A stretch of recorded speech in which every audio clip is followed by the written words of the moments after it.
Hello guys, welcome back again sa ating YouTube channel no, The Action Man. Una sa lahat, may grab shoutout po sa lahat ng mga kakampeng at sa mga hindi man mga kakampeng. Kung interesado ka sa bidyong ito, patapusin mo na hanggang dulo at huwag nyo nang kalimutan na i-like at i-share ang ating video para malaman naman ilan sa ating mga kababayan na nagtutulog-tulugan sa katotohanan. So muli naman nagbabalik ang nag-iisa nyong host na si The Action Man para magbigay ng komentaryo at reaction sa mga mainit ng issue ng bayan.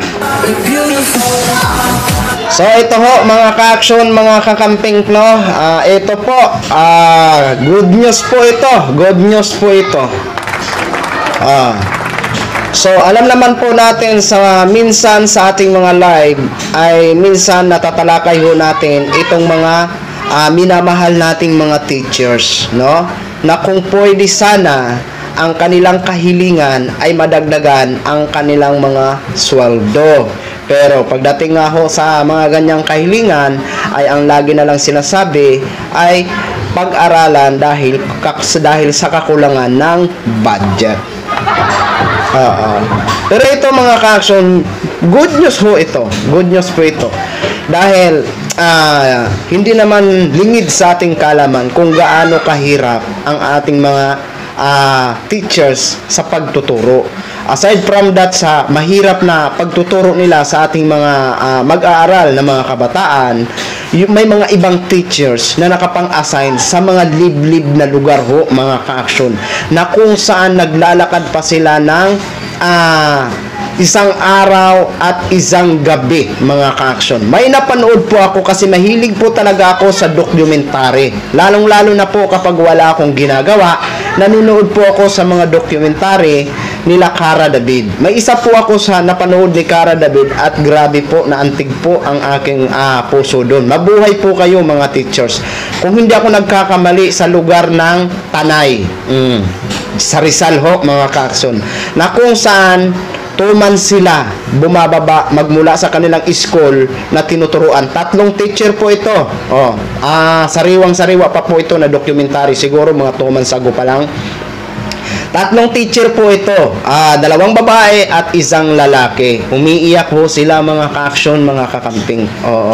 Dahil nga po sa pagtupad ng kanilang tungkulin bilang isang teacher at matuto ang ating mga mag-aaral na mga kabataan, ay tinitiis ho nila na hindi nila makapiling ang kanilang pamilya, lalong-lalo na kung may mga baby ho sila na anak. Umiiyak po sila dahil siyempre namimiss ho nila ang kanilang mga baby or ang family ho nila na naiiwan. Kasi nga ho, hindi sila nagsasama-sama sa araw-araw. Kasi every 2 months lang sila bumababa galing bundok. Isipin mo naman mga ka-action, mga kakamping. Nilakad ho nila 1 araw, 1 gabi. Mukhang mga kulang-kulang 30 hours bago sila makarating sa kanilang destination. Kaya napagpasyahan ho nila sa 3 guro na yon na bumaba na lang every 2 months, 'di ba? Kasi hindi ho kakayanin. At napakasaklap pa mga ka-action, mga kakamping, kung napapanood nyo po ang documentary na yon bago ho tayo dumapo sa good news na sinasabi ko. Ito isasabihin ko po sa inyo ang pagsakripisyo ng ating mga teachers. At ito po yung sinasabi natin na sana dinggin o bigyan sila ng pansin na dagdagan ang kanilang mga sweldo. Kasi dito nga po sa napanood ko po sa inyo, maliban sa sobrang layo at ilang oras na nilakad nila papuntang destination nila kung saan sila magtuturo, napaka masukal na daan mga ka-action. Diyos ko po, lalong-lalo na po kung umuulan, grabing dulas ng kalsada at paakyat pa ito ng bundok.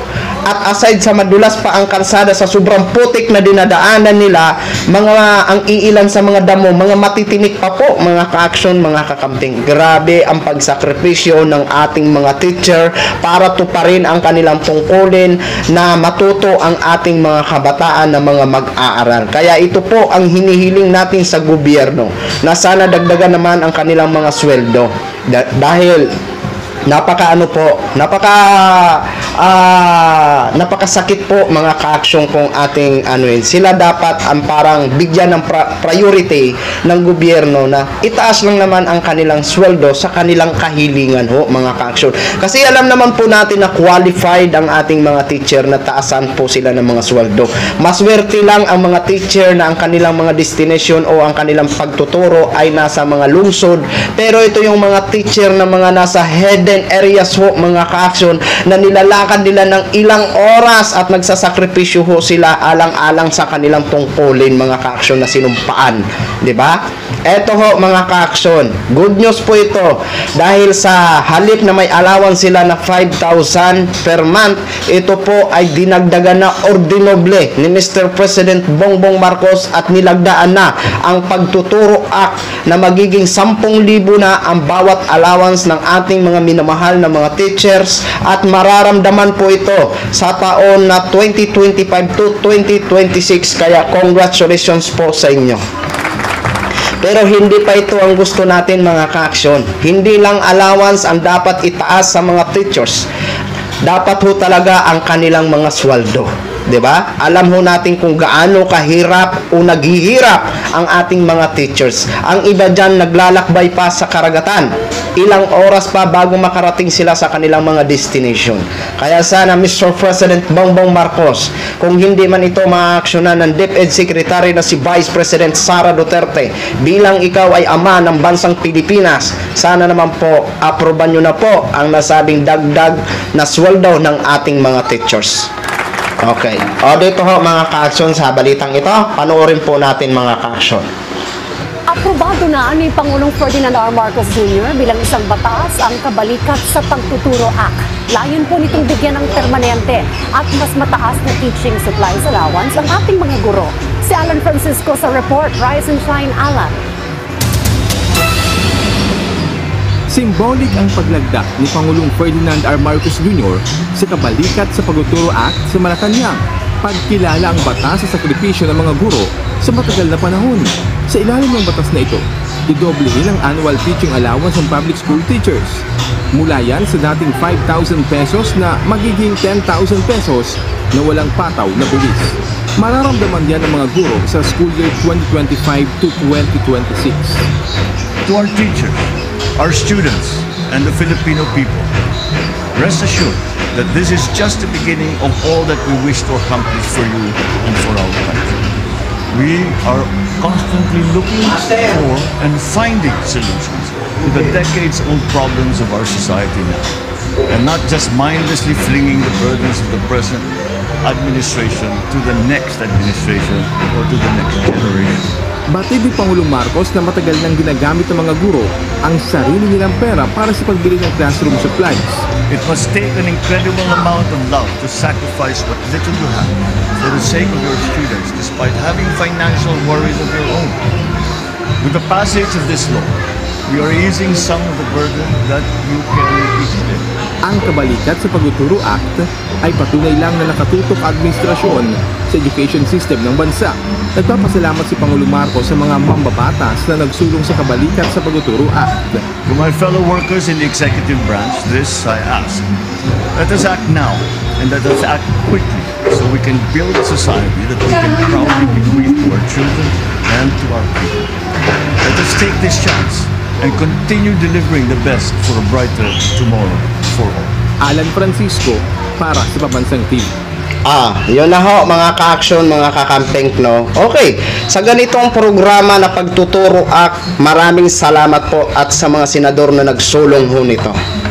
Thank you so much sa pag-approve at paglagda ni Mr. President Bongbong Marcos.